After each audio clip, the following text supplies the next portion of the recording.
So, I'm going to show you something different, which is becoming a usual thing around here. Doing things that are always different. And that would be a very good thing to get used to around here. So, let's begin. And I want you to think about what you're about to see. So, I'm going to tell ChatGPT, what are we going to expect with Ukraine and Russia in the future? It's going to be short. So, but it has a lot of meaning to it.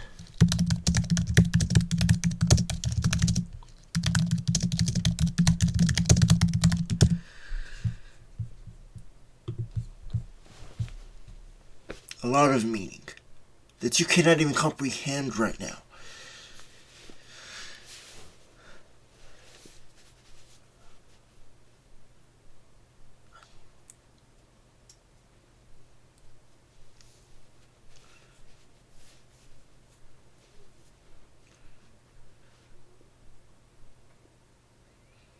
Okay, it's still on the astrology. I have to take that out of there.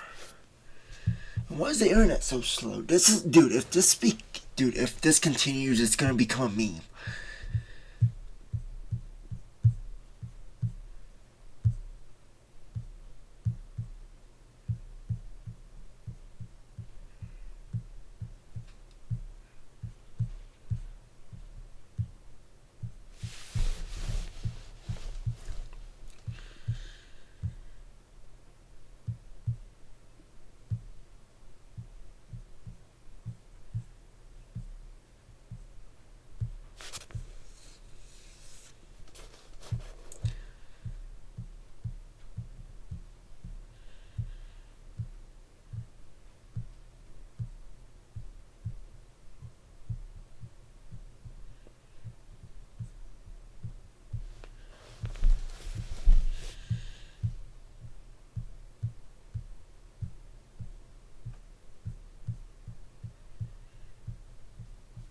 Ukraine has already won strategically. Holds inventory.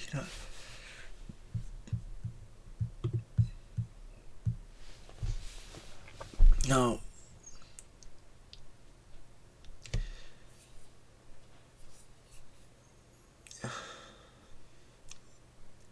Ukraine is right.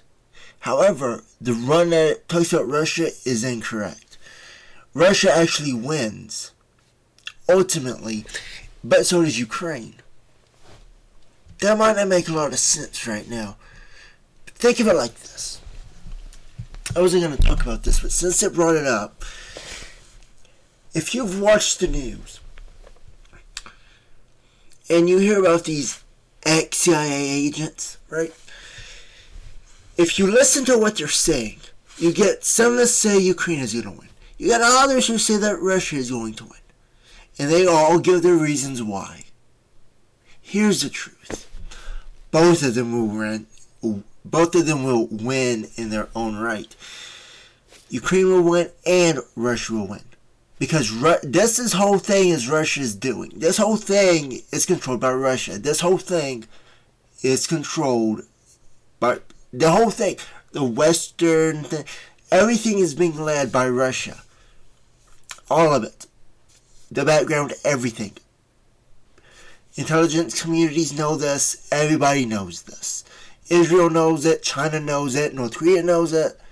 Everybody knows this. Everyone except mostly the people of the United States and Canada. Most of them do not know this. Anyone in the Western world does not know this. Western Europe, most of them probably don't know it.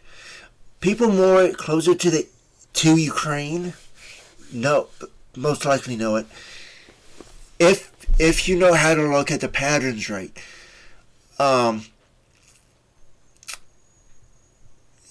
Yes, and I will come out and say it. Ukraine is a proxy war of Russia. It's not a Western proxy war. It's a Russian proxy war. If you want to make it political like that. It was all designed to shut down NATO. It was all designed to do this. Think about that for a while, and that is the truth. I'm not lying to you. It is not what it seems, guys. It is not what it seems. Some of you understand what that means. Some of you in the West, in America, they understand that. They've seen the patterns. They've seen it. I give an example. Remember when the attacking, on the first few days, there was an attack on Kyiv, right? They were in the suburbs. They had that 60-mile line. They used that hypersonic missile on that shopping mall. And the thing was that there were military equipment and weapons in the basement. But notice what happened. As Kyiv was being surrounded and going for Independence Square, where all the government buildings are located, Putin said, well, we're going to leave Kyiv and we're going to focus on the east, which were already things that he was already attacking. He was already there with the separatists and everything. He was already there. So he didn't change anything, except he did go to Kharkiv, or Kharkiv. It's not Kharkiv, it's Kharkiv, or Kharkiv, depending on your pronunciation. It's not Kharkiv, which is what the media will like to say it is. Alright, that's how they pronounce it in the West. So anyways, he did not attack Independence Square. If you're attacking a country, you would attack its capital. That's what they did with World War II. That's what they did when Hitler was going into Ukraine and Poland. They destroyed the capitals. They destroyed all the economic hubs. That's what they did. But he left Kyiv alone. The Independence Square, the cornerstone of independence. And here's another thing.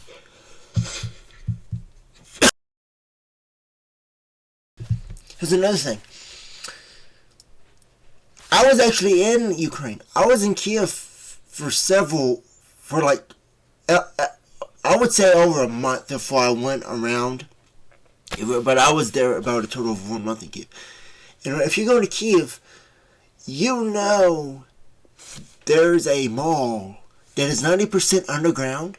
If you were going to say that there were ammunition and all this in a basement in a mall, you would use GLOBUS, right? GLOBUS is underground.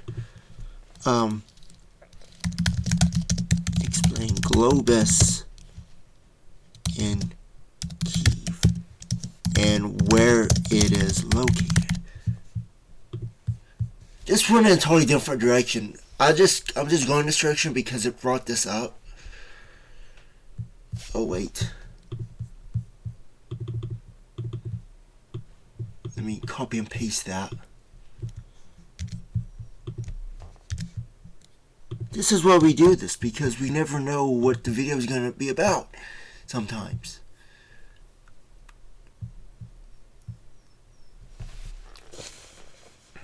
A lot of people, Americans wouldn't know this. If you haven't been to Ukraine, you've never heard of GLOBUS. But if you're from Kyiv, you know what I'm talking about. If you've ever been to Kyiv, you know what GLOBUS is. GLOBUS is a shopping mall. It's located in Independence Square of Kyiv. It's a modern underground shopping mall in the heart of Kyiv, located beneath Maidan. I've never been able to pronounce that. The central square of Ukraine's capital. Government buildings are all in this area. It is one of the most well-known commercial centers in Kyiv and is uniquely built underground. See what I'm saying, guys? If you were going to say in a basement, you would just say it's a GLOBUS. And you would bomb it. There you go. You hit Kyiv. You hit Independence Square. Blending seamlessly into the iconic historical and political landscape of Maidan. Did I say Maidan earlier? I meant to say Maidan.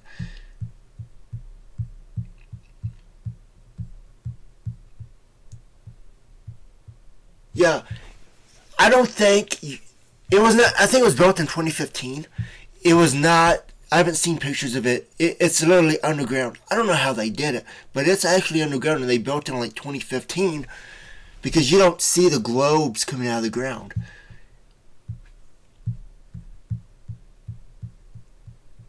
Yeah, it's connected to the metro station.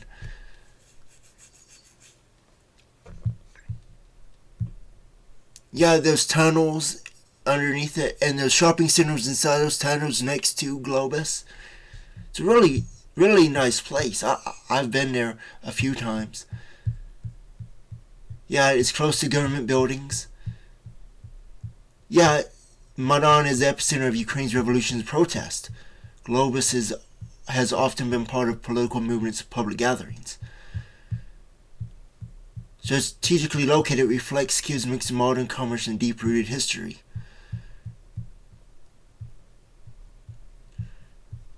So you see, guys, think about that. They didn't attack this building. Think about that. We weren't going to go in this direction, but since they brought it up about Russia winning and all that, not winning, I want you to think about that.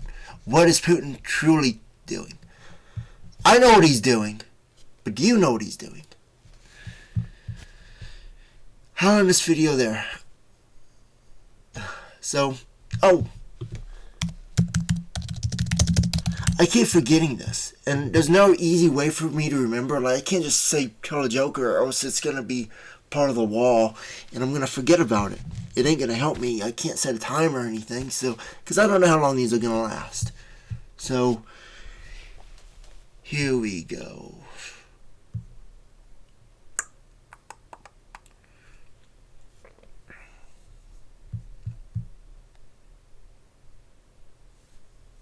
Why did Ukrainians take a ladder in Maidan Square? Because they heard GLOBUS was underground. I wanted to make sure they could get back up. Well, they have stairs. You could just go down the stairs in the tunnel. So, I guess that would be more like a Western joke. A bad Western joke, because Westerners wouldn't know. If it was underground, how would you get back out? I guess you could go that route. But it wouldn't be the Ukrainians, it would be the Americans and anyone who hasn't ever been there before. So, that's the end, and I'll see you in the next one.